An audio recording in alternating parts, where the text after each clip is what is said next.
신명기 세 번째 시간입니다. 신명기는 모세가 40년 전에 시내산에서 주셨던 하나님의 말씀, 하나님과의 언약을 40년 광야 생활을 마무리하면서 가나안 건너가야 될 요단강 앞 모압 땅에서 다시 한번 설명하면서 설교했던 성경이 신명기입니다.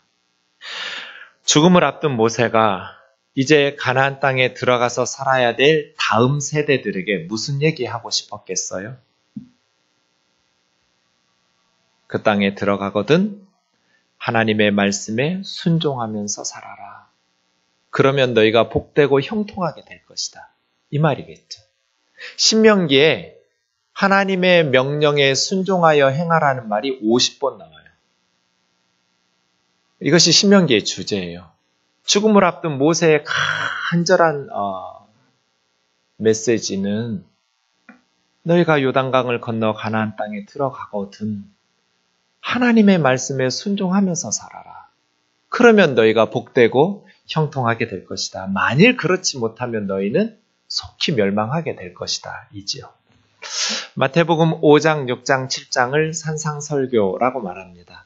그 산상설교의 마지막 7장 24절부터 27절 말씀 부분에 보면 예수님께서 말씀을 다 마치신 후에 지혜로운 사람, 어리석은 사람 이야기로 마무리하시는데 예수님의 말씀을 듣고 행하는 사람은 반석 위에 집을 지은 지혜로운 사람과 같아서 비가 오고 홍수가 나고 또 바람이 세차게 불어도 그 집을 반석 위에 지었기 때문에 무너지지 않지만 모래 위에 집을 지은 사람은 어리석은 사람, 주님의 말씀을 듣고도 행하지 않는 사람은 모래 위에 집을 지은 어리석은 사람과 같아서 평소에는 모르겠지만 비가 오고 바람이 나면 그 무너지는데 그 무너짐이 심할 거라고 말씀하십니다. 이 무슨 말이에요? 우리 인생이 집 짓는 것 같다는 거예요. 우리의 인생이 집을 짓는 사람과 같은데 여기서 중요한 것은 얼마나 넓은 평수를 짓느냐, 얼마나 높은 층수를 짓느냐 하는 게 아니에요. 평수가 넓으면 더 좋겠죠. 층수가 높으면 좋아요. 사람들 그거 좋아하니까요. 그러나 주님께서 정말 중요한 것은 기초라고 말씀하세요. 기초가 무엇이냐? 얼마나 넓으냐, 얼마나 높으냐가 아니라 기초가 반석이냐, 기초가 모래냐, 이게 중요하다는 거예요. 반석 위에 집을 지은 사람은 어떤 사람이에요? 하나님의 말씀을 듣고 행하는 사람. 하나님의 말씀을 듣고 순종하는 사람은 반석 위에 집을 지은 지혜로운 사람과 같이 인생 살아가고 있는 것이고 하나님의 말씀을 듣고도 행하지 않는 사람은 모래 위에 집은 겉으로 보면 똑같죠 뭐. 반석 위에 지으나 모래 위에 지으나 겉으로 볼 때는 큰 차이가 없어 보여요. 평소에는 티가 안 나요. 오히려 모래 위에 집을 지은 사람이 훨씬 더 빨리 쉽게 더 크고 넓게 지을 것 같아요. 그런데 위기가 닥치면 결과가 다른 것이죠. 사랑하는 형제 자매 여러분, 저와 여러분은 지금 어디에 집을 짓고 있습니까? 빨리 넓고 크게 높이 지으려고만 하지 말고 날마다 우리의 인생이, 우리의 신앙이 하나님의 말씀을 듣고 순종하는 예수님이 지혜롭다고 말씀하셨던 반석 위에 집을 짓는 그러한 인생이 되기를 원합니다. 우리 자녀들은 지금 어디에다가 집을 짓고 있습니까? 반석 위에 집을 짓고 있습니까? 아니면 모래 위에 집을 짓고 있습니까?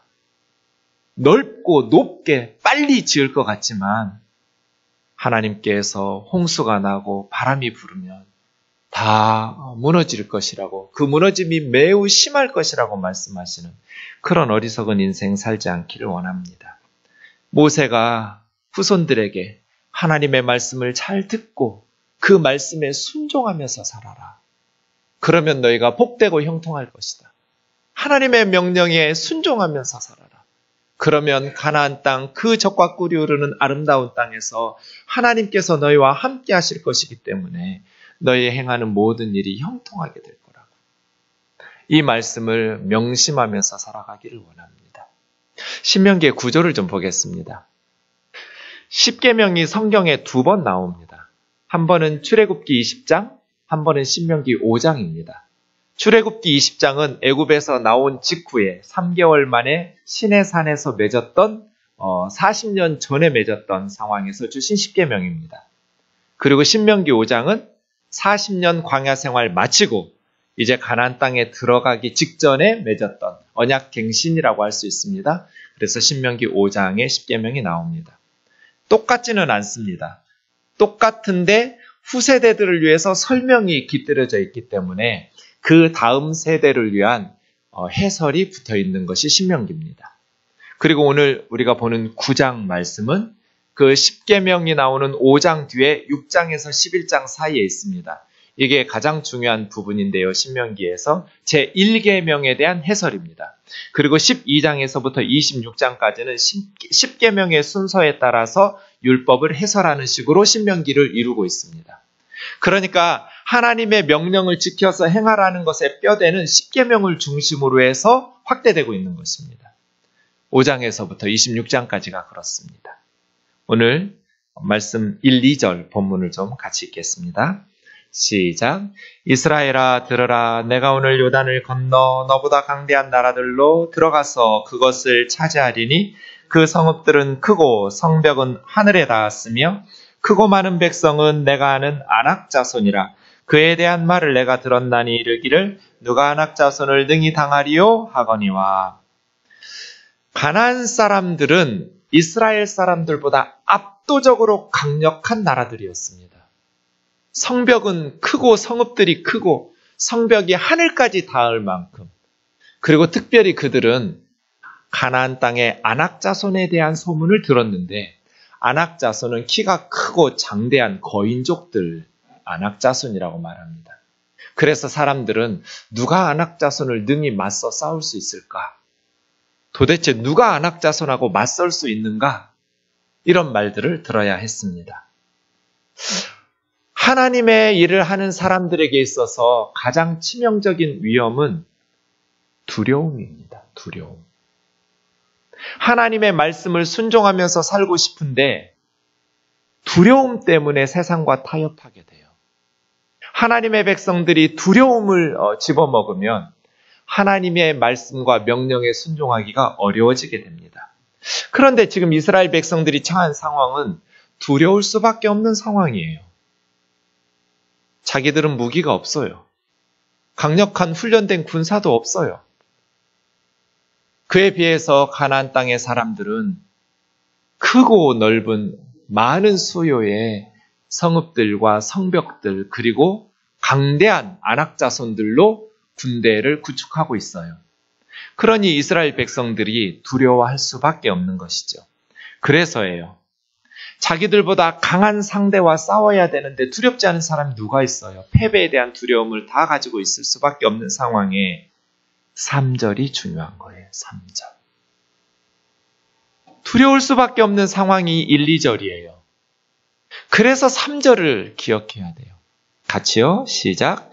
오늘 너는 알라. 내 하나님 여호와께서 맹렬한 불과 같이 내 앞에 나아가신 즉 여호와께서 그들을 멸하사 내 앞에 엎드러지게 하시리니 여호와께서 내게 말씀하신 것 같이 너는 그들을 쫓아내며 속히 멸할 것이라. 알아야 돼요. 오늘 너는 알라. 그렇지 않으면 두려워하게 돼요. 뭘 알아야 돼요? 하나님 여호와께서 맹렬한 불과 같이 앞서가신다라는 것을 알아야 돼요. 그래서 하나님께서 그들을 너희 앞에서 엎드러지게 할 것이고 쫓아내실 것이라는 것을 알아야 돼요. 이 전쟁은 하나님께 속한 거예요. 하나님께서 명령하신 거예요. 이스라엘 백성들은 하나님의 말씀을 신뢰해야만 아낙 자손을 이길 수 있어요. 그래서예요. 세상을 살아가는 우리에게 상대방이 나하고 비교할 때 얼마나 강한가, 약한가, 그것보다 더 중요한 것은 하나님께서 앞서 가시는가, 맹렬한 불과 같이 앞서가셔서 그들을 무너뜨리실 것인가, 나를 통해서 사탄의 나라를 무너뜨리실 하나님을 신뢰하는 것이 더 중요한 것이죠. 실제로 이제 여호수아서 2장 말씀에 보면 가나안 족속 사람들의 상황이 어떠했는지 가나안 땅 여리고성에 살았던 기생 라합의 입을 통해서 이렇게 말해요. 여호수아 2장 9절에서 11절을 보세요. 여호와께서 이 땅을 너희에게 주신 줄 내가 아노라. 모세는 오늘 내가 알라, 너희가 이것을 알아야 된다라고 말씀하셨는데 여호수아에 보면 알고 있어요. 라합이. 기생 라합이 알고 있는 것이 뭐예요? 이 땅을 너희에게 너희 하나님께서 주셨다라는 거 내가 안다. 왜요? 우리가 너희를 심히 두려워하고 이 땅 주민들이 다 너희 앞에서 간담이 녹았다. 왜요? 10절. 이는 너희가 애굽에서 나올 때 너희 하나님 여호와께서 너희 앞에서 홍해 물을 가르신 거 우리가 들었다. 이집트 사람들에게 행하신 10가지 재앙을 들었다. 그리고 강 건너 있는 아모리 족속의 두 왕, 시온과 옥에게 행한 일을 우리가 들었다. 그래서 우리가 들을 때 간담이 녹았다. 11절이요. 너희 하나님 여호와는 위로도 하나님이고 아래 땅으로도 하나님이다. 니네 하나님 같은 분은 우리 들어본 적이 없다는 거예요. 너무나 합리적인 판단 아니에요? 가나안 사람들은 간담이 높고 정신줄을 놓았어요. 정신을 차릴 수가 없었어요. 왜요? 이스라엘이 두려워서가 아니에요. 이스라엘의 하나님이 두려웠기 때문이에요. 도대체 니네 하나님 같은 하나님 어디 있냐? 들어본 적이 없는 하나님이에요. 그래서예요. 모세가 요단강 앞에서 이제 그 땅에 들어가서 싸워야 될 후세대들에게 너희는 알아야 된다. 무엇을? 너희 하나님 여호와께서 맹렬한 불과 같이 앞서가실 것이라는 것을. 그래서 그들을 두려워할 필요가 없다. 너희 육신의 눈으로 보이는 것은 크고 넓은 성읍, 하늘까지 닿을 것 같은 성벽, 너희보다 머리 하나는 더 있는 아낙 자손들을 보겠지만 그들을 두려워할 필요가 없다. 그래서예요. 나중에 이제 여호수아서 11장에 보면 아낙 자손 21절, 22절을 보세요. 여호수아가 가보니 산지, 헤브론, 드빌, 아답, 유다 온 산지, 이스라엘의 온 산지에 아낙 자손들이 밑으로 내려오지를 않아요. 산지에 처박혀 있어요. 그리고 그 아낙 자손들이 성 밖으로 나오지를 않아요. 성읍 안에 쳐들어가 있어요. 아낙 자손들은 두려움에 벌벌 떨고 있는 거예요. 강력한 무기와 군대를 가지고 있었지만 이스라엘의 하나님 여호와에 대한 소문을 들었기 때문에 정작 거인족이었던 아낙 자손들은 여호수아에 의해서 다 진멸당했어요. 그리고 이스라엘 땅에는 아낙 사람이 한 사람도 남아있지 않고 블레셋 지역에만 남아있었다. 그래서 이제 나중에 그 블레셋에서 골리앗이 나오는 것이죠. 아낙 자손의 후예겠죠. 이거 보세요. 실제로 아낙 자손은 두려워서 산 꼭대기에 숨어 있거나 성 안에 들어 숨어 있다가 여호수아의 군대에 진멸당해서 한 사람도 남지 않게 되었어요. 사람들은 아낙 자손을 보면 두려워하게 돼요. 그러나 하나님의 백성들은 아낙 자손을 두려워할 필요가 없어요. 우리는 하나님의 말씀에 순종하기만 하면 돼요. 얼마나 상대방이 큰가 하는 게 중요한 것이 아니라 다윗처럼 하나님께서 나와 함께 하시는가 그렇지 않은가가 중요한 거예요. 하나님하고 한 팀이 되면 이길 사람들이 없어요. 하나님이 우리 편이시면 누가 우리를 이길 수 있어요? 우리가 하나님 편 되어버리면 돼요. 우리가 하나님에게로 가면 하나님으로 갈 때 마음에 걸리는 게 있으면 어떻게 하면 돼요? 스피드, 빨리 회개하면 돼요. 하나님 앞에 회개할 거 회개하고 그리고 하나님 앞에로 가면 돼요. 그래서 하나님과 한 팀이 되면 이길 자들이 없어요. 아멘이지요? 1, 2절은 두려워할 수밖에 없는 상황을 모세가 말했고 그래서 3절에 너희가 알아야 된다. 알아야 된다. 하나님께서 맹렬한 불로 너희보다 앞서가실 거다. 그런데 3절에서 우리가 기억해야 될 매우 중요한 사실이 하나 더 있어요. 3절 가만 보세요. 하나님께서 맹렬한 불로 앞에 가서 싸우신대요. 그래서 그들을 멸하신대요. 근데 그럼 이스라엘 백성들은 뭐예요? 너는 그들을 쫓아내며 속히 멸하라. 이스라엘 백성들은 그냥 뒷짐지고 있는 게 아니에요. 하나님께서 앞서가셔서 그들을 맹렬한 불로 멸하시고 쫓아내실 때 이스라엘 백성도 하나님과 함께 가서 싸우는 거예요. 하나님께서는 이스라엘 백성들을 통해서 가나안 7 족속들을 멸하시고 쫓아내시는 거거든요. 가끔 교회에서 믿음이 좋다는 분들이 이런 말씀들 하시는 걸 들어요. 나는 하나님의 일을 하고 우리 애는 하나님이 키우신다. 들어보셨어요? 나는 하나님 일하고 우리 회사는 하나님이 운영하신다. 믿음 좋아 보이지만 그럼 나는 하나님의 일을 하고 그 하나님의 일은 뭐예요? 교회에서 기도하고 예배하고 전도하고 봉사하는 거. 집에서 애 키우는 건 하나님 일 아니에요? 그럼 그건 뭐예요?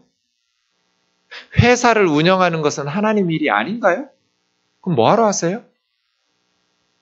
교회 일은 하나님 일이고 가정에서나 회사에서의 일은 그건 세상 일인가요? 나는 하나님 일하고 우리 애는 하나님이 키우신다. 그럼 하나님께서 여러분에게 왜 애를 주셨어요? 키우지도 않을 거? 나는 하나님 일하고 우리 회사 사장님은 하나님이시니까 하나님이 우리 회사는 운영하신다. 그럼 하나님께서 그 회사를 왜 여러분에게 주셨어요? 하나님이 운영하실 것인데 하나님이 먼저 가세요. 맹렬한 불로 갔어서 그들을 멸하실 거예요. 하지만 이스라엘이 함께 바로 뒤쫓아가야 돼요. 너는 그들을 쫓아내고 속히 천천히가 아니에요.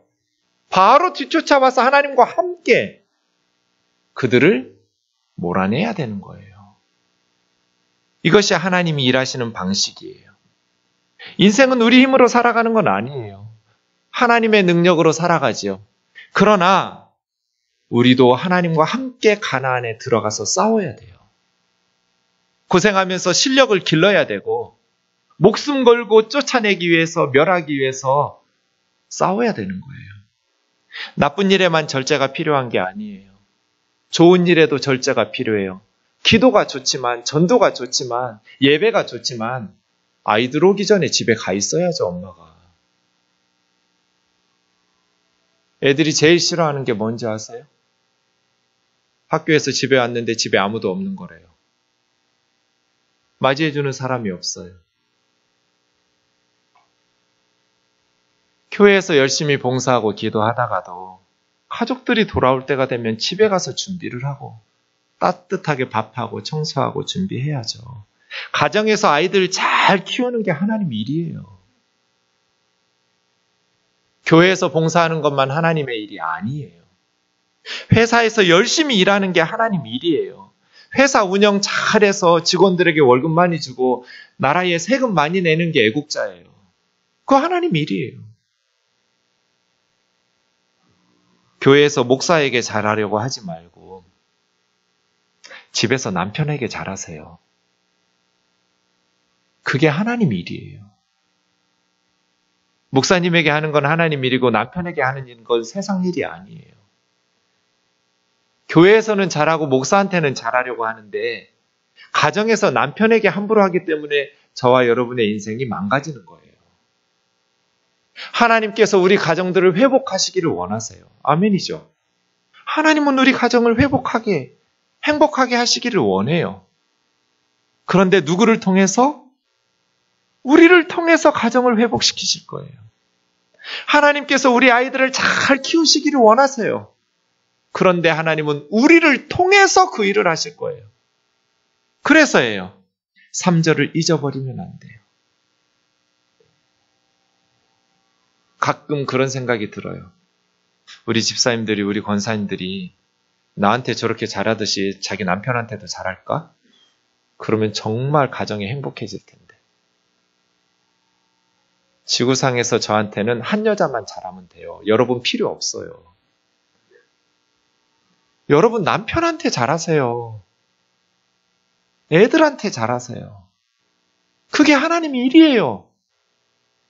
회사에서 직원들한테 잘하세요. 사회에서 이웃들에게 잘하세요. 그게 하나님의 일이에요. 하나님은 그러한 우리들을 통해서 세상을 변화시킬 거예요. 하나님 혼자 하시는 게 아니에요. 그러면 애들을 왜 맡겨요? 회사를 왜 맡겨요? 교회 일에 게으르라는 거 아니에요. 열심히 주님 섬겨야죠. 하나님의 교회를 위해서 충성스럽게 섬겨야죠. 그러나 정말 우리에게 하나님께서 맡겨주신 귀한 사명은 가나안 땅에 가서 싸우는 거거든요. 교회에서는 싸울 일이 없어요. 세상에 나가서 싸워서 사탄의 나라를 무너뜨리고 거기 예수 그리스도의 나라를 세워야 하잖아요. 하나님이 여러분의 가정에서 싸우시고 여러분의 회사에서 싸우셔서 사탄의 역사는 무너뜨리고 하나님의 역사를 세우기를 원하시는데 그리스도인들이 계속 교회에만 모여요. 그래서예요. 예수 믿는 학생들은 열심히 공부해야 돼요. 적당히 대충대충 공부하시면 안 돼요. 예수 믿는 그리스도인들은 자기 분야에서 열심히 실력을 길러야 돼요. 직장 생활을 충성스럽게 해야 돼요. 하나님께서 앞서 싸우시니까 우리는 게을러도 되는 게 아니에요. 하나님께서 앞서 행하시고 복을 주시고 은혜를 주시니까 우리는 적당히 공부해도 성적 잘 나오게 하는 것은 하나님의 공리의 법칙에 어긋나요. 하나님께서 앞서 싸우시니까 우리는 더 열심히 싸워야죠. 더 열심히 노력하고 더 열심히 실력을 길러서 하나님께서 우리에게 맡겨주신 가정과 회사와 학교와 교회를 그리고 이 나라를 하나님께서 기뻐하시는 공동체로 세워야죠. 사랑하는 형제 자매 여러분, 3절을 잊어버리지 마세요. 하나님께서 다 하신다고 말씀하시는 것 같지만 그렇지 않아요. 너는 그들을 쫓아내며 속히 멸할 것이라. 하나님은 우리를 통해서 일하세요. 이것을 기억하셔야 돼요. 그리스도인들이 너무 게을러요. 자기 일에 너무 불성실해요. 툭하면 교회 간다고, 수련회 간다고, 선교 간다고. 교회 가서 예배 드리고 싶으면 더 열심히 회사 일을 해야죠. 수련회 가고 싶으면 더 열심히 맡은 바 직임을 감당해야죠.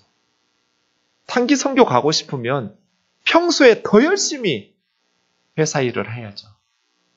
그래야 믿지 않는 사람들이 예수 믿는 그리스도인들을 칭찬하지 않겠어요? 우리를 통해서 하신단 말이에요. 그런데 여기서 주의해야 될 것이 두 가지가 있습니다. 첫 번째는 8장 17절 두 가지 착각을 하게 돼요. 그리고 두 번째가 오늘 본문 4, 5, 6절인데요. 8장 17절 읽겠습니다. 시작. 그러나 내가 마음에 이르기를 내 능력과 내 손의 힘으로 내가 이 재물을 얻었다 말을. 지금까지 살펴본 것처럼 하나님은 우리와 함께 일하세요. 우리가 할 수 있는 일을 하나님 대신해 주시지 않거든요. 제가 처음에 생각할 때는 이왕 물로 포도주를 만드실 거 그냥 빈 항아리에 그냥 포도주 만드시면 더 이렇게 사람들이 믿기 좋을 텐데 왜 굳이 하인들을 시켜서 물동이에 물을 담으라고 하셨을까? 어차피 물이 필요한 게 아니고 포도주가 필요한데. 가나 혼인잔치에서 주님은 물로 포도주를 만드셨어요. 기억하세요. 하나님은 우리가 할 수 있는 일을 대신해 주시지는 않아요. 그건 우리가 해야 돼요. 그런데 우리가 할 수 없는 일을 하라고 요구하시지도 않아요. 포도주로 만들라는 명령은 안 하신다고요. 그건 주님이 해주세요. 그런데 항아리에 물을 채우는 건 우리가 해야 돼요. 그렇게 해서 함께해요. 무덤에 있은 지 4일 동안 있었던 나사로를 살려내실 때도 이왕 많은 사람들이 보는데 주님이 어떤 존재인지 하나님의 아들이심을 드러내시려면 무덤 문아 열려라, 나사로야 나오너라 이러시면 더 믿기 좋을 텐데 주님께서는 사람들 시켜서 무덤 문 열라고 그랬어요. 마르다가 말리죠. 주님, 썩어서 냄새가 날 텐데 무덤 문을 왜 여냐고. 무덤 문은 사람들이 열고 죽은 나사로는 예수님이 살려내시죠. 이게 예수님 일하시는 방식이에요. 우리가 할 수 있잖아요. 무덤 문을 여는 것은. 그걸 주님이 대신해 주시지는 않아요. 우리가 무덤 문은 안 열죠. 쓸데없는 일처럼 보이거든요. 안악자손하고 싸울 생각을 안 해요. 하나마나 같거든요. 믿음 없기 때문에 문을 안 여는 거예요. 믿음 없기 때문에 항아리에 물을 안 채우는 거예요. 그런데 그 일은 주님이 대신해 주시지 않아요. 나사로 살려내라고 우리에게 요구하시지도 않아요. 그건 우리가 불가능하니까요. 그 일은 주님이 하시는 거예요. 언제나 하나님은 우리와 이렇게 함께 일하세요. 여러분이 하실 수 있는 건 저와 여러분이 하셔야 돼요. 그리고 우리가 할 수 없는 건 주님이 우리와 함께 하셔서 이기게 하셔요. 그래서 선한 열매들을 맺게 하시죠. 그런데 그런 식으로 일하다 보니 8장 17절처럼 착각하는 거예요. 내 힘과 내 손의 능으로, 내 능력인 줄 알아요. 내 손의 힘으로 이룬 줄 알아요. 이 재물을 가나안 땅에 들어가면. 하나님께서 함께 하셨는데 이스라엘 백성들은 착각하게 된단 말이에요. 함께 일하시니까. 팩트는 뭐예요? 18절이에요. 같이 읽겠습니다. 시작. 내 하나님 여호와를 기억하라. 그가 내게 재물 얻을 능력을 주셨습니다. 이같이 하심은 내 조상들에게 맹세하신 언약을 오늘과 같이 이루려 하심이라. 하나님을 기억하라. 그분이 하나님께서 너에게 그 재물 얻을 능력을 주셨다. 네 손으로 얻은 것 같지만, 너의 능력으로 얻은 것 같지만 그 재물 얻을 능력을 하나님께서 주신 것이라는 거예요. 사랑하는 형제 자매 여러분, 우리가 엄청난 노력을 통해서 실력을 길러요. 목숨을 걸고 요단강을 건너가서 가나안 사람들과 싸웠어요. 하지만 그 능력을 주신 분은 하나님이셔요. 그래서예요. 인간들은 성공한 후에 그 성공을 자신의 공로로 돌리는 나쁜 버릇이 있어요. 내 능력, 내 손의 힘으로 이 재물을 모았다고 착각하는 거예요. 하나님께서 함께 하셨고 하나님께서 공급하시는 힘과 은혜가 없이는 불가능했다는 사실을 잊어버려요. 자기 혼자 한 것처럼, 마치 자기가 다 이룬 것처럼 교만하다가 망하게 돼요. 한국 교회의 문제는 두 가지 같아요. 가장 심각한 첫 번째는 만모니즘이에요. 저는 주중에도 성경 공부하면서 다른 교회 분이 교회에서 권사님을 세우는데 한 분에 500만 원씩 내라고 했다는 소리를 들었어요. 한 권사님이 돈이 없으니까 이거 분납해도 되냐고. 한국 교회는 돈 앞에 무릎을 꿇고 돈을 앞세우면서 교회를 운영하는 잘못을 저질렀어요. 두 번째는 목사의 무당화예요. 무당은 신을 독점하고 사람들을 협박하고 부추기면서 돈을 벌어요. 교회에서 목회자들이 하나님을 독점하고 무당처럼 성도들을 지배하려고 해요. 마치 자기가 아니면 이러한 역사들이 일어나지 못할 것처럼 그렇게 교만하게 되기도 해요. 성도들도 그 목사가 아니면 마치 교회가 무너질 것처럼 하나님보다 목사를 더 믿어요. 그래서 대한예수교 장로회, 대한예수교 감리회 이래야 되는데 대한목사교 장로회가 되고 대한목사교 감리회라고 비아냥거려요. 세상 사람들이. 그래서 세습하고 그렇게 세상의 손가락질을 받아요. 자기 힘으로 하나님의 일을 이룬 줄로 착각해요. 자기가 아니면 교회가 무너질 것처럼 착각해요. 이게 가나안 땅의 첫 번째 착각이에요. 그 땅에서 너희가 성공을 거두고 많은 재물을 모은 후에 너희가 내 능력과 내 손의 힘으로 이 모든 재물을 모았다고 착각할까 두렵다. 하나님을 기억해라. 하나님께서 너에게 그 재능을 주셨다. 그 능력을 주신 것이다. 저와 여러분이 이루었던 가정, 교회, 그리고 세상에서의 업적들은 하나님께서 우리에게 그것 얻을 능력을 주셨기 때문이에요. 마치 내 힘으로, 내 노력으로 내가 아니면 안 되는 것처럼 그렇게 착각하는 것은 정말 착각이에요. 그래서 바울은 고린도후서 4장 7절에서 이렇게 말하죠. 시작이요. 우리가 이 보배를 질그릇에 가셨으니 이는 심히 큰 능력은 하나님께 있고 우리에게 있지 아니함을 알게 하려. 예수 그리스도라는 보배를 흙으로 만든 질그릇 같은 우리 안에 두셨어요. 그냥 깨지기 쉬운 값싼 질그릇이에요, 우리는. 이는 지극히 큰 능력은 누구에게 있어요? 하나님께 있어요. 심히 지극히 큰 능력은 하나님께 있고 우리에게 있지 않다. 주의 일을 행하는 주의 자녀들은 이 사실을 기억해야 돼요. 주님 뭐라 말씀하세요? 누가복음 17장 10절이요. 시작. 이와 같이 너희도 명령받은 것을 다 행한 후에 이르기를 우리는 무익한 종이라 우리가 하여야 할 일을 한 것뿐이라. 나는 무익한 종이라고. 하나님이 하신 거라고. 하나님의 은혜라고.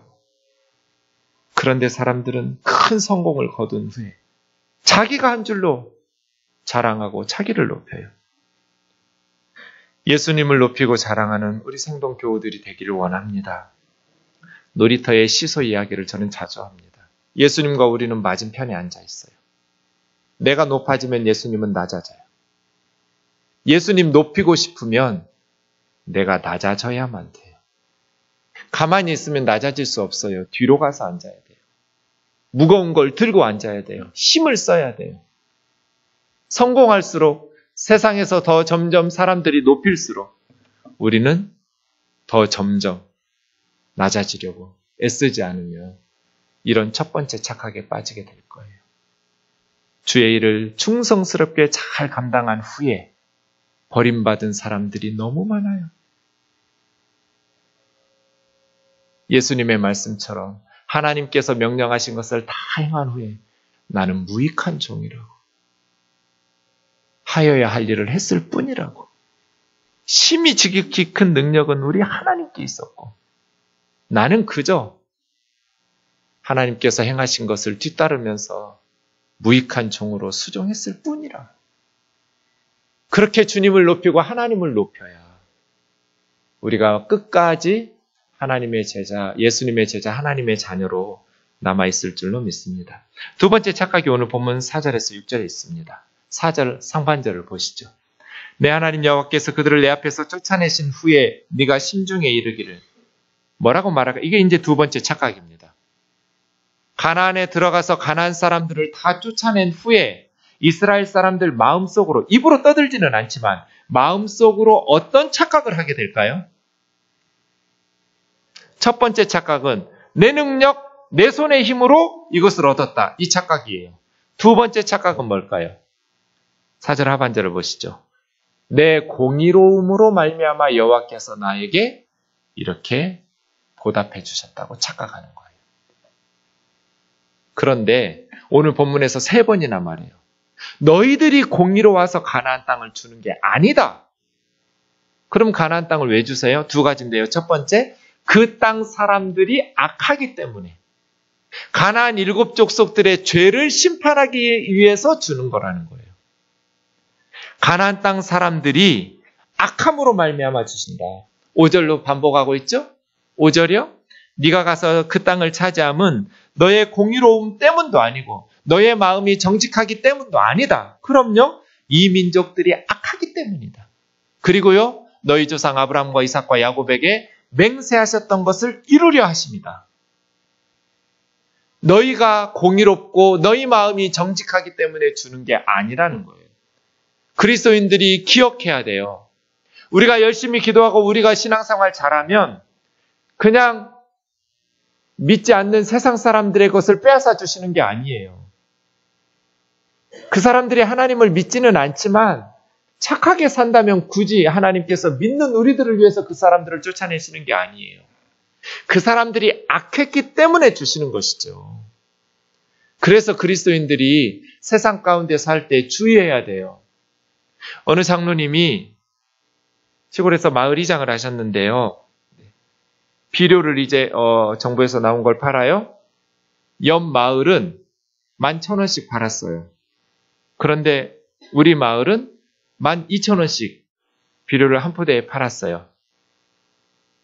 1,000원씩 더 받은 건 어디로 갔을까요? 이장이신 장로님이 가지셨죠.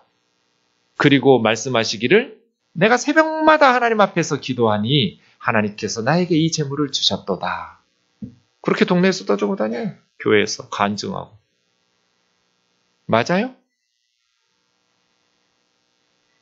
우리가 열심히 기도하면 믿지 않는 사람들의 것을 그냥 막 주셔요? 그 사람들이 죄가 없는데? 잘못이 없는데? 그렇지 않아요. 너희가 공의로워서 주는 게 아니다. 너희 마음이 정직해서 주는 게 아니다. 공의롭지도 않고 정직하지도 않았지만 그렇다고 해도 까닭 없이 하나님 앞에서 반듯하게 살아가고 있는 가나안 사람들을 멸하시는 건 아니에요. 그들이 악하기 때문이에요. 그래서 430년간 애굽에 있었던 거예요. 아브라함에게 하나님께서 그 땅 주시마 약속하셨는데 하나님께서 아브라함에게 주실 수 없었어요. 왜요? 아직 이 아모리 족속의 죄악이 가득하지 않기 때문에. 죄가 있지만 가나안 사람들의 죄가 아직 가득하지 않기 때문에 너에게 줄 수 없다예요. 이 사람들의 죄가 가득해졌기 때문에 이제 하나님께서는 그들의 죄를 벌하시는 방식으로 이스라엘 사람들에게 그 땅을 주신 것이죠. 가나안 땅에 들어간 이스라엘 백성들이 가나안 7족속과 같이 똑같이 죄를 범하면서 살면 그들도 가나안 사람들처럼 쫓겨나고 망하는 것이죠. 우리가 하나님을 믿는 그리스도인이기 때문에 믿지 않는 세상 사람들 것을 다 집어삼키게 하시는 게 아니에요. 하나님께서 그들을 멸하시게 하시는 것은 그들이나 우리나 똑같아요. 하나님 앞에서 바르게 살지 않고 악하게 살면 망하는 거예요. 그 민족의 악함으로 말미암아 주는 거다. 너희가 공의롭다고 착각하면 안 된다는 거예요. 우리에게 주시기 위해서 믿지 않는 사람들의 것을, 그들의 몫을 빼앗아 주시는 하나님이 아니라는 사실을 기억해야 돼요. 오늘 본문은 신명기의 로마서라고 불려요. 6절 말씀도 보세요. 공의로운 게 없었어요. 오히려 목이 곧은 악한 백성들이었어요. 그럼에도 불구하고 하나님의 은혜로예요. 모세는 지금 무엇을 경고하고 있어요? 하나님의 은혜를 인간의 업적으로 둔갑시키지 마라. 하나님의 은혜를 인간의 공로로 돌리지 마라. 그래서 신명기의 로마서라고 말하는 거예요. 우리가 하나님의 선택과 복을 받을 자격이 없는 사람들이에요. 우리가 공의롭기 때문에 마음이 정직하기 때문에 하나님께서 하나님의 백성으로 선택하신 것도 아니고 하나님의 은혜와 복을 주시는 것도 아니에요. 우리도 이스라엘 백성들과 같이 목이 곧은 백성이고 그렇게 말씀을 들어도 그렇게 하나님의 은혜를 사랑을 경험해도 늘 세상 속에서 악하게 사는 사람들이에요. 우리가 착해서가 아니라 하나님께서 우리를 사랑하시기 때문에 우리가 하나님의 백성임을 기억해야 돼요. 우리는 공의롭기는커녕 목이 곧은 백성들이에요. 그래서예요. 늘 하나님의 은혜를 높이는 저와 여러분 되기를 주의 이름으로 축원합니다. 선한 열매들, 의로운 성공들이 있을 때 내가 착했기 때문에, 내가 기도 잘했기 때문에, 내가 예수님 잘 믿었기 때문이 아니라 하나님의 은혜 때문에, 하나님의 사랑 때문이라고 하나님의 은혜와 사랑을 높이고 그 은혜와 사랑을 자랑하기를 원합니다. 나의 신앙 열심을, 나의 선한 행위를 높이고 업적으로 내세우면 안 됩니다. 그래서 오늘 말씀에 딱 맞는 찬송이 있습니다.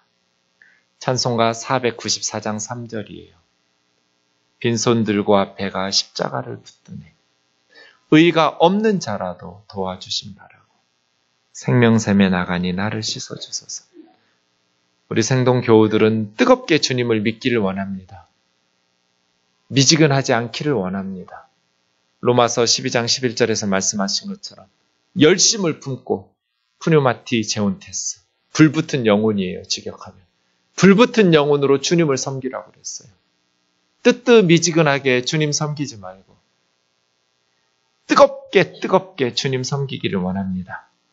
그러나 오직 하나님의 은혜만을 높이기를 원합니다.